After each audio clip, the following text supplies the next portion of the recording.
오늘 말씀은 에베소서 4장 20절, 21절 이렇게 두 절입니다. 네, 우리 한 목소리로 읽겠습니다. 시작. 오직 너희는 그리스도를 그같이 배우지 아니하였느라. 진리가 예수 안에 있는 것 같이 너희가 참으로 그에게서 듣고 또한 그 안에서 가르침을 받았을진대. 아멘. 앉으시겠습니다. 할렐루야. 하나님을 사랑하시는 여러분, 하나님께서 우리 모두를 사랑하고 계심을 알고 계시죠? 그 생명 다 주시면서까지 우리를 사랑하셨고 지금도 여전히 그러한 마음으로 우리를 사랑하고 계십니다. 우리가 삶에서 위로를 받는 것은 이것 하나인 것 같아요. 우리가 이 사실을 제대로 인지하고 우리가 인식하고 있다면 모든 삶의 영역에서 하나님의 위로와 사랑을 누리실 수 있을 것입니다. 우리는 그리스도인입니다. 맞습니까? 이 한마디가 여러분과 저의 정체성의 모든 것을 나타냅니다. 근데 참으로 우리가 그리스도인이 된다는 것은 온 우주를 통틀어서 가장 심오한 변화이다. 이렇게 말씀들을 합니다. 정말 놀라운 변화인 것입니다. 우린 거듭났고 우리는 성령으로부터 위로부터 났고 그래서 우리는 새로운 피조물이 되었으며 신의 성품에 참여하는 자가 되었습니다. 사도 바울은 오늘 이 본문을 통해서 이것을 통칭하여서 이렇게 말씀하고 있습니다. 너희는 그리스도를 배웠다라고 말씀합니다. 그리스도를 배웠다라는 말씀은 우리의 삶이 보다 명확해져야 된다는 것입니다. 근데 우리 흔히 중간인이라 그럽니다. 교회의 발을 한 발 딛고 세상의 발을 한 발 딛고 이러한 태도가 아니라 우리의 기준은 오직 그리스도가 되어야 된다. 사도 바울은 이렇게 말씀하고 있는 것입니다. 그래서 너희의 정체성을 분명히 하고 너희가 희미하거나 어떤 말할 수 없는 어떤 그런 것들이 아니라 그리스도가 기준이 되어져서 그리스도처럼 살아야 된다. 이 말씀을 오늘 사도 바울은 하고 있는 것입니다. 그런데 이것은 그리스도께서 우리에게 가르쳐 주셨다. 너희는 그리스도에게 배웠다. 이 말씀은 1차적으로 지식의 문제입니다. 지식. 가르쳐 주셨기 때문에 우리가 그리스도를 아는 것입니다. 그런데 제가 그리스도께서 이 땅에 오신 이유를 두 가지를 말씀드렸습니다. 저번 주에 말씀드린 것으로 기억을 하고 있는데요. 첫 번째가 우리의 죄를 사하시고 우리를 구원하시기 위해서 이 땅에 오셨죠. 그리고 두 번째는 우리가 그 그리스도의 기이한 아름다운 그 빛을 선포하게 하기 위해서 이 땅에 오셨다 말씀드렸습니다. 근데 이런 것들을 아는 것은요, 지식입니다. 지식. 그리스도를 아는 지식입니다. 근데 세상은 무엇이 문제냐니까 그리스도를 아는 지식을 빼앗겼습니다. 이것이 전무하다는 얘기죠. 그리고 또 문제는 그러다 보니까 그리스도를 알려고 하지도 않습니다. 궁금해하지는 않습니다. 그 이유는 사도 바울이 19절 18절 여기서 말씀하고 있습니다. 마귀가 그 마음의 총명을 빼앗아 버렸고 무지함과 굳어짐으로 하나님의 생명에서 떠나게 만든 그 원인이 있다라는 말씀입니다. 실로 그리스도를 아는 지식이 없다는 것이 지금 세계가 직면하고 있는 모든 문제들의 중심 이유입니다. 그리스도를 아는 지식은 단순히 우리가 문자적으로 알거나 문자적으로 해석한다 이것이 아닙니다. 만약에 그리스도를 우리가 문자적으로 알고 문자적으로 해석해낸다면 이것만큼 불공평한 것이 없다라는 말씀입니다. 그것은 뭐냐니까 식자들, 소위 말해서 철학을 연구하거나 학력이 높거나 이런 사람들에게는 그리스도를 아는 일이 그저 지식적으로 알기 때문에 더 가깝게 느껴지고 더 빨리 알아챌 수 있고 그렇게 된다는 것이죠. 그러나 그리스도를 안다는 것이 문자적이고 문자적인 해석이 아니기 때문에 이것은 성령님께 달려있다는 것입니다. 그래서 문맹자나 학식이 없는 자나 이런 자들도 그리스도를 알 수 있는 그 은혜를 누릴 수 있다는 것입니다. 이것은 성령님의 영역이기 때문에 그렇습니다. 그래서 우리가 그리스도인이 되어서 이제 쌓아가는 모든 지식은 그리스도를 아는 지식인 것입니다. 근데 왜 그리스도를 알아야 합니까? 왜 알아야 할까요? 그냥 믿으면 끝나는 것 아닙니까?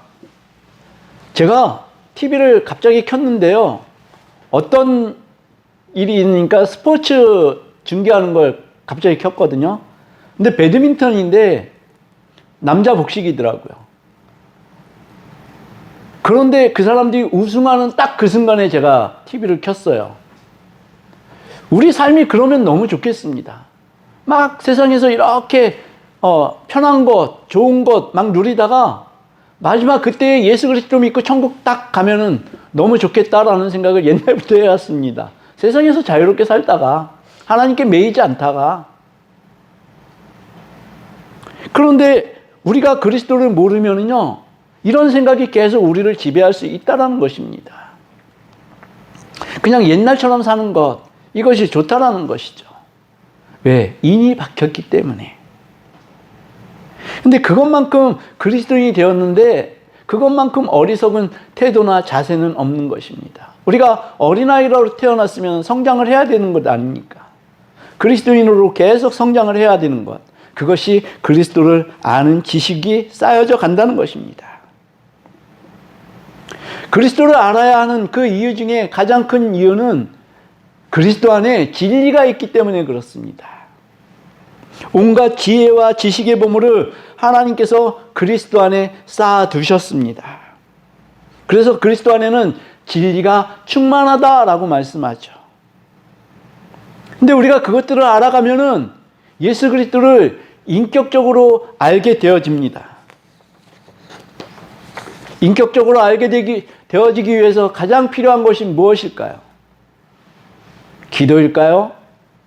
말씀일까요? 우리는 그리스도의 그 정체성을 규명해 놓은 책이 있습니다. 교리집입니다. 그게 별거 아닌 것 같아도요, 너무 중요합니다. 우리가 그리스도를 알려면 이 교리를 배워야 합니다. 누군가 여러분에게 이렇게 물어본다고 칩시다. 도대체 내가 예수님을 왜 믿어야 하는 거요? 이렇게 묻습니다. 여러분들은 뭐라고 대답하시겠습니까? 베드로가 이 질문을 조금 변형을 시켜서 이렇게 말씀합니다. 베드로전서 3장 15절 이렇게 얘기합니다. 세상이 너희 마음에 그러니까 세상이라는 말씀을 빼겠습니다. 너희 마음에 그리스도를 주로 삼아 거룩하게 하고 이제 세상이 너희 속에 있는 소망에 관한 이유를 묻는 자에게는 대답할 것을 항상 준비하되 온유와 두려움으로 하고. 이게 세상 사람들은 우리들에게 물어본다는 것입니다. 예수를 왜 믿어야 하는지, 예수 안에 그 소망이 무슨 소망이 있길래 예수를 믿어야 하는지 좀 말해주지 않겠니? 라고 우리들에게 물어본다는 것입니다. 감사하게도 우리는 예수님을 믿었습니다. 아멘. 그리고 구원을 받았습니다. 여기서 끝이 아니라고 분명히 말씀드렸습니다. 예수님은 승천하시기 전에 땅 끝까지 이르러 내 증인이 되라. 이것은 무슨 말씀입니까? 너희가 나를 믿는 그 증거, 그 소망, 그것이 무엇인지 대답할 말을 준비하라. 이 말씀하고 대체될 수 있다라는 말씀입니다. 그것을 하려면 우리가 아름다운 빛을 선포를 하려면 우리는 그리스도를 아는 지식이 있어야 하는 것입니다. 소망에 대한 질문에 대답을 해 주어야 하는 것입니다. 제가 이 소망에 대한 질문을 가지고요, 챗 GPT 있지 않습니까? 걔하고 대화를 나누면서 은혜를 너무 많이 받았어요. 화요일이었습니다. 말씀을 준비한다고 하면서 내 마음에 있는 무슨 소망이 있는데 이 소망을 갖다가 세상을 알려야 될까? 하는데요. 그때부터 1시간 이상을 제가 챗 GPT하고 이 채팅을 하면서요. 눈물을 너무 많이 흘리고 있더라고요. 그런 순기능도 있더라고요. 한번 해보십시오. 걔가요. 박사입니다. 박사에서도 박박 박사입니다. 그리고 또 심리 상담까지 해줍니다. 네, 심리 상담을요. 돈 내고 할 필요가 없더라고요.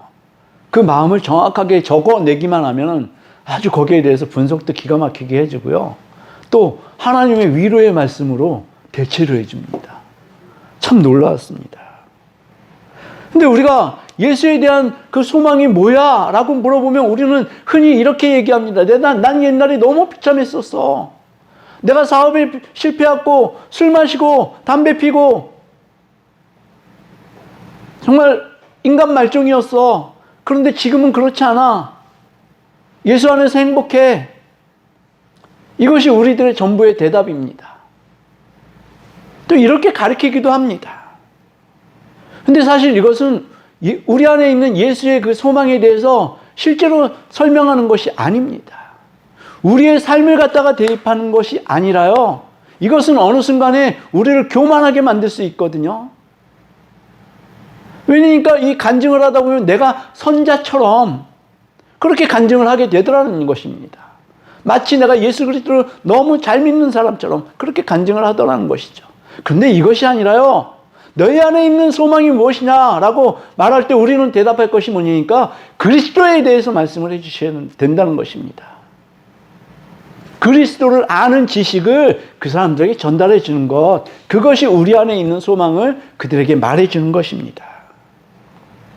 근데 이것을 대답하는데요, 중요한 태도가 있습니다. 베드로가 그렇게 말씀합니다. 대답할 것을 항상 준비하되 온유와 두려움으로 해라. 이 태도죠. 너무나 중요합니다. 어떤 분하고 같이 전도를 가봤는데요. 그분은 막 윽박질러요. 예수 믿어야 돼. 이러면 사람들이 어떻겠어요? 길 가다가 갑자기 욕먹는 거예요. 그러면은 거기에 대해서 반발이 더 심하겠죠. 물론 그분께는 또 성령께서 주시는 그 마음이 있었기 때문에 세상을 꾸짖는 마음으로 그렇게 전도를 하셨을 겁니다. 근데 그분의 전도를 받으시는 분들은 굉장히 화가 나서 그분하고 싸우고 이렇게 하더라는 얘기죠. 그래서 우리가 취할 태도는 온유함과 두려움을 가지고 이렇게 하라는 것입니다. 온유함은 우리가 너무나 잘 알죠.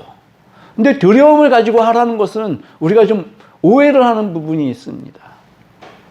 뭔가를 무서워하는 태도, 이런 주저하고, 근데 그런 태도가 아니라요. 이 두려워하는 마음은 하나님을 경외하는 마음으로 하라는 것입니다. 우리의 어떤 자랑거리나 이런 것이 아니라 하나님을 경외하는 마음을 가지고, 그것이 두려워하는 마음입니다. 그래서 두렵고 떨림으로 너희 구원을 이루라고 하지 않습니까? 그래서 우리가 흔히 두렵고 떨림으로 우리가 구원을 이루어야 됩니다. 그러면 예수 믿는데 우리가 두려워해야 된다고요? 예수의 사랑을 우리가 두려워해야 한다고요? 이렇게 반문하시는 분이 계십니다.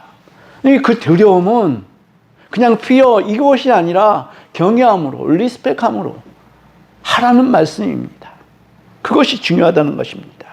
사실 복음을 전한다는 것은 두려운 일입니다. 왜 두려운 일이니까 복음을 전하다가요, 우리의 인간적인 면모가 드러나기도 합니다. 제가 그랬습니다. 전도하다가 어떤 사람이 와가지고 옆구리를 툭 때리고 갑니다. 그러면 그냥 그런가 보다 하면 되는데요. 그냥 제 속에서는 욱하는 성질이 올라오거든요. 그럼 가서 따지고 싸웁니다. 전도하러 나갔다가 따지고 싸우는 게 이게 말이 됩니까? 근데 흔히 그런 일들이 많이 일어납니다. 그리스도를 아는 지식이 모자르면은 이럴 수 있다는 말입니다. 예수님의 태도를 우리는 배워야 합니다. 예수 그리스도를 우리가 제대로 배우면 우리는 우리가 가진 교만함의 모든 태도를 내려놓을 수밖에 없게 되는 것입니다. 예수 그리스도가 정말 나의 주인이라고 고백한다면, 그렇다면 말입니다. 그래서 이사야 53장 4절에서 7절이 우리 너무나 잘 아는 말씀입니다. 근데 이 말씀을 읽을 때 7절을 좀 더 생각하면서 좀 읽어봤으면 좋겠습니다. 4절에서 7절을 우리 한번 같은 목소리로 읽어보겠습니다. 시작. 그는 실로 우리의 질고를 지고 우리의 슬픔을 당하였거늘 우리는 생각하기를 그는 징벌을 받아 하나님께 받으며 고난을 당한다 하였노라. 그가 찔림은 우리의 허물 때문이요 그가 상함은 우리의 죄악 때문이라. 그가 징계를 받음으로 우리는 평화를 누리고 그가 채찍에 맞음으로 우리는 나음을 받았도다. 우리는 다 양 같아서 그릇 행하여 각기 제 길로 갔거늘 여호와께서는 우리 모두의 죄악을 그에게 담당시키셨도다. 그가 곤욕을 당하여 괴로울 때에도 그의 입을 열지 아니하였으며 마치 도수장으로 끌려가는 어린 양과 털 깎는 자 앞에서 잠잠한 양같이 그의 입을 열지 아니하였도다. 예수님은 입을 열지 않았다고 합니다. 이게 얼마나 황당한 태도입니까? 자신의 모든 권리를 박탈당하고 신이신 그분인데 그분이 자신의 모든 권리를 박탈당하고 심지어 생명까지도 빼앗으려는 그 순간에도 예수님은 입을 열지 않았다 이렇게 말씀하십니다. 예수님이 뭐라고 말씀하시니까 베드로에게 그렇게 말씀하셨습니다. 내가 하늘을 군사 12군단 더 되는 그 군사들을 불러서 이걸 싹 쓸어버릴 수 있는 힘이 권능이 있는 것을 네가 모르느냐. 나는 그렇게 할 수 있지만 그렇게 하지 않겠다. 그렇게 말씀하시지 않았습니까? 자신의 모든 권리를 박탈당하고 십자가에 달리시 그 전에 그러한 일을 할 수 있음에도 불구하고 말입니다. 네. 하늘 12군단 더 되는 그 군대를 이끌고 자기를 대적하는 자들을 싹 쓸어버릴 수 있으신 그러한 예수님의 권세가 있으셨던 분인데요. 입을 열지 아니하셨다고 그렇게 말씀하십니다. 그런데 우리는 어떻습니까? 우리가 예수 그리스도를 이렇게 전파할 때 우리의 권리를 포기합니까? 우리의 자아를 내려놓습니까? 나는 십자가에 죽고 그것이 정말 우리 삶 가운데 전도할 때 나타나느냐? 이 말씀입니다. 내가 전도를 할 때도요, 내 권리 내려본 적 한 번도 없습니다. 내려놔 본 적 한 번도 없습니다. 그냥 안 받으면 안 받는 대로. 근데 나를 모멸하는 건 못 참겠어. 그럽니다. 그런데 참 우리가 알아야 될 것은요, 내가 나의 권리를 포기하지 않는 한 세상에 있는 어떠한 한 생명도 구할 수 없다는 것을 알아야 합니다. 예수 그리스도께서 그렇게 하셨기 때문에. 그냥 우리의 말로 그냥 되어진다고요? 그럼 너무 행복하겠죠. 그렇지만 그 기이한 아름다운 빛을 선포하는 그것은요, 우리의 생명을 내려놓고 우리의 권리를 포기하고 해야 할 때만, 그때에만 빛을 발하게 된다는 말씀입니다. 이것이 우리의 한계입니다. 사도 바울은 디모데전서 2장 4절에 하나님의 그 원하시는 그 뜻을 적어놨습니다. 뭐라고 하니까 하나님은 모든 사람이 구원을 받으며 진리를 아는 데 이르기를 원하시느니라 이렇게 말씀해놨습니다. 이것이 하나님의 성경을 관통하는 최고의 목적입니다. 이것이 하나님을 이 땅에 예수를 보내신 유일하신 목적입니다. 구원하고 진리를 아는 데까지 나가야 된다. 이것이 하나님의 목적인 것입니다. 그런데 우리는 이것을 온유함과 두려움으로 하지 않습니다. 그냥 내 마음대로 합니다. 예수 배우기를 그만두고 그냥 내 마음대로 생각나는 대로 내 성정대로 그렇게 합니다. 가끔 코람데오라는 그 단어가 떠오릅니다. 내가 정말 하나님 앞에서 살고 있는 것인지 그것을 가끔 물어봅니다. 그래서 요새 저는 운전하는 태도가 많이 고쳐지긴 했습니다. 크랙션 잘 안 누릅니다. 오늘 아침에도 한 번도 안 눌렀습니다. 할렐루야. 여러분과 저는 모두 주님의 종이라는 것을 인정하십니까? 아멘. 네, 이것을 인정하시기 바랍니다. 그래서 디모데후서 2장 24절에서 26절은 이렇게 말씀합니다. 주의 종은 여러분들과 저를 말씀하는 것입니다.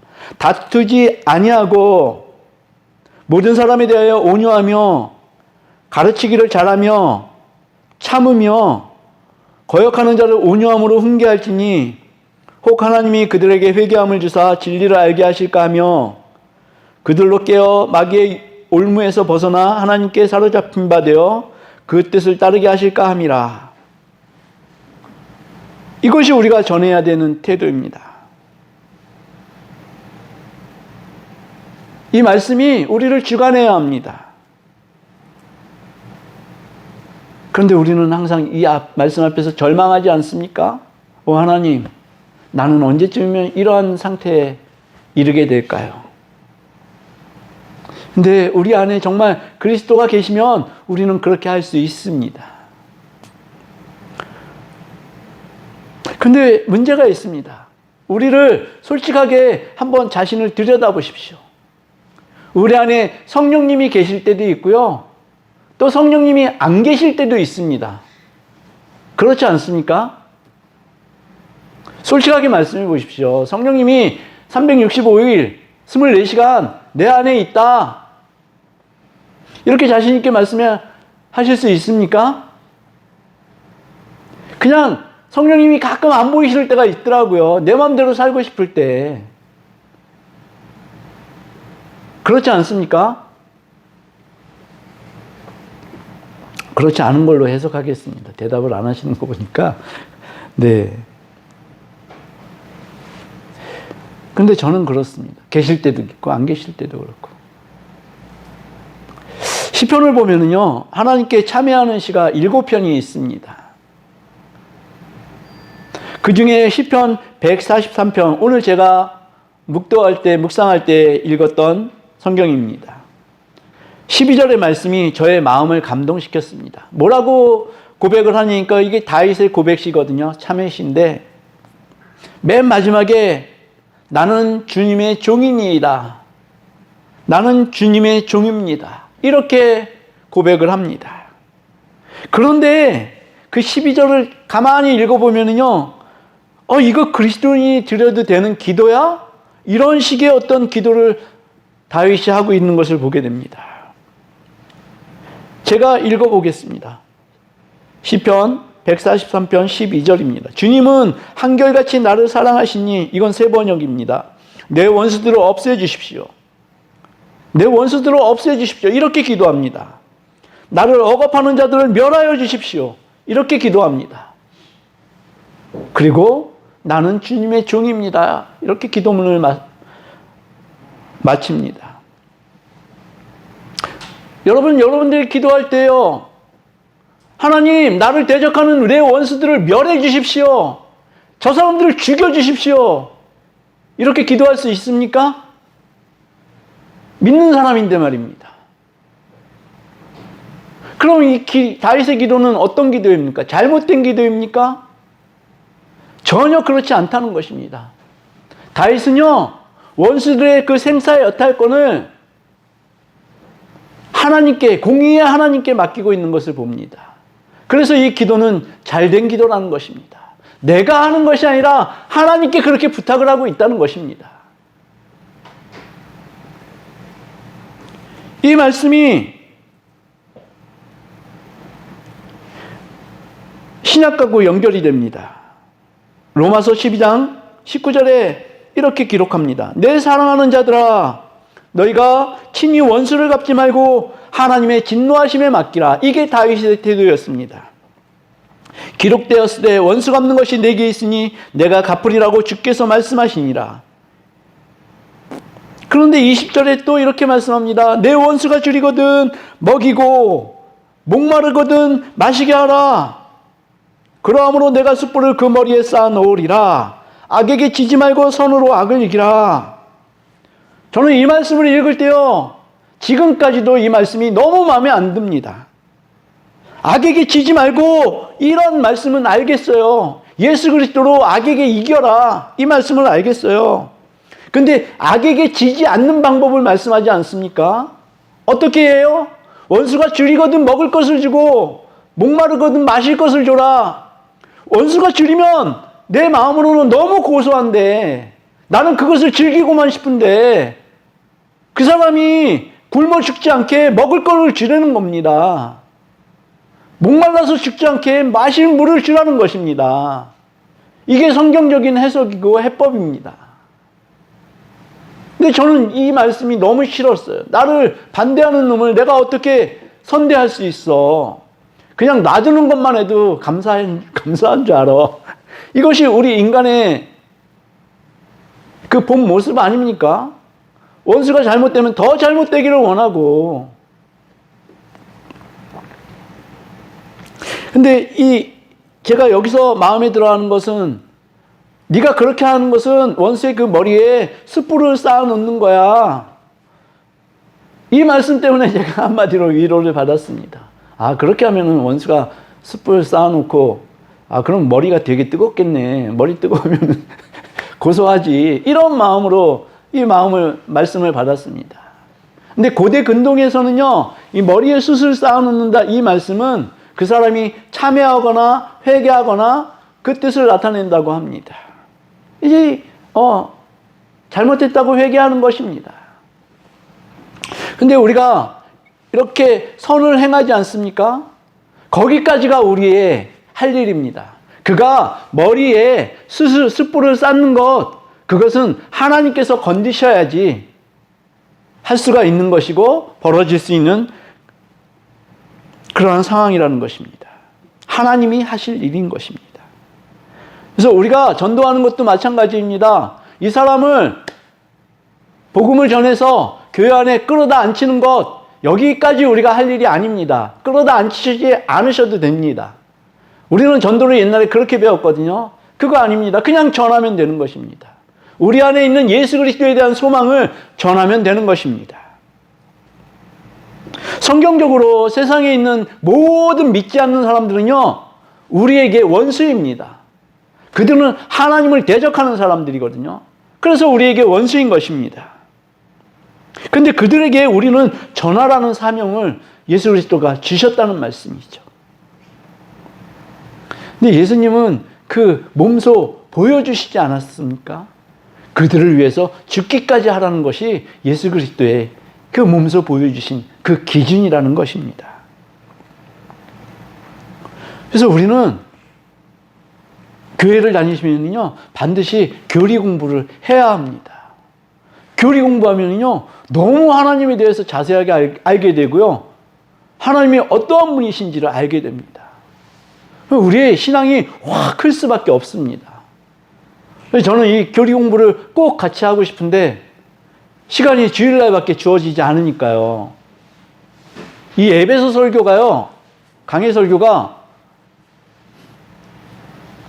한 8년 정도 잡고 있습니다. 8년.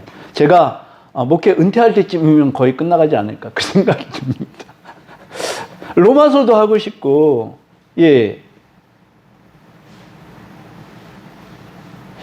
여호수아서도 하고 싶고, 그런데 시간이 별로 없습니다. 그래서 강해 설교를 계속 하려면 새벽 기도해야 될 것 같아요. 참 그렇습니다. 그래서 모든 교리와 신학은요,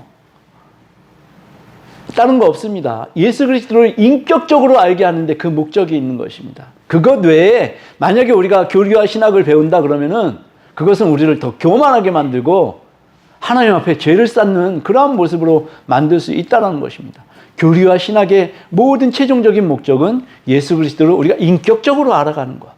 그것이 가장 중요하다는 것입니다. 그래서 우리는 그리스도를 배우고 그 배우고 확신한 일에 거해야 하는 것입니다. 우리는 그리스도를 배웠습니다. 지금까지 배워왔습니다. 근데 한 가지 꼭 기억해야 할 것은요, 우리를 구원한 것은 이 그리스도의 배움을 우리 가운데 적용해가지고 우리가 구원된 것이 아닙니다. 우리의 구원은 오직 예수 그리스도 그분 자체로 우리의 구원이 이루어진 것입니다. 그분이 십자가에 달리심으로 우리는 구원을 받은 것입니다. 예수 그리스도는 우리를 구원하셨고 구원자이시고 마귀의 일을 멸하셨습니다. 지금도 그 일을 하시고 계십니다. 근데 이 일은 지금 누가 하고 계십니까? 예수 그리스도께서 직접 하시는 것 아닙니다. 성령님께서 하시고 계십니다. 우리가 예수 그리스도에게 배울 수 있었던 것은 성령님이 작용을 하셔서 우리가 배울 수 있었다는 것입니다. 그리스도를 가르치신 분은 자신이시면서 성령님이시기도 하시다는 말씀입니다. 성령님이 지금 그 일을 하고 계십니다. 성령의 역사하심이 아니면, 근데 정말 그렇습니다. 성령의 역사하심이 아니면 어느 누구도 그리스도를 배울 수 없습니다. 성령께서 눈 열어주시고 마음 열어주시고 그때야 비로소 그리스도를 아는 지식을 가질 수 있게 되는 것입니다. 그래서 우리는 성령님께 간구해야 합니다. 성령님, 내 눈을 열어주십시오. 성령님, 제 마음을 열어주십시오. 성령의 그 세미한 음성이라도 들을 수 있도록 제 귀를 열어주십시오. 우리는 이것을 간절히 기도해야 합니다. 사실 저는 요새 굉장히 큰 고민, 난관에 빠져 있습니다. 저번 주에도 제가 자세하게 말씀을 못 드렸는데요. 정말 지금 그런 상태에 있습니다. 영적으로 고갈된 상태인 것 같아요. 근데 놀랍게도 이 영적으로 고갈된 상태는요, 다른 게 아닙니다. 다른 부분이 채워지니까 영적으로 고갈되어지는 것을 제가 느낍니다. 그래서 하나님 앞에 기도하는데 기도가 잘 되질 않고요. 간절함이 없어지고 열망이 없어지고 지금 그런 가운데 있습니다. 여러분들 여기 단상위에 서 있는 저를 위해서 반드시 기도를 해주시길 바랍니다. 영적인 상태가 충만해질 수 있도록 성령님과 온전히 동행이 이루어질 수 있도록 그것은 여러분들이 저를 위해서 반드시 기도를 해 주셔야 되는 부분입니다. 부탁드립니다. 네.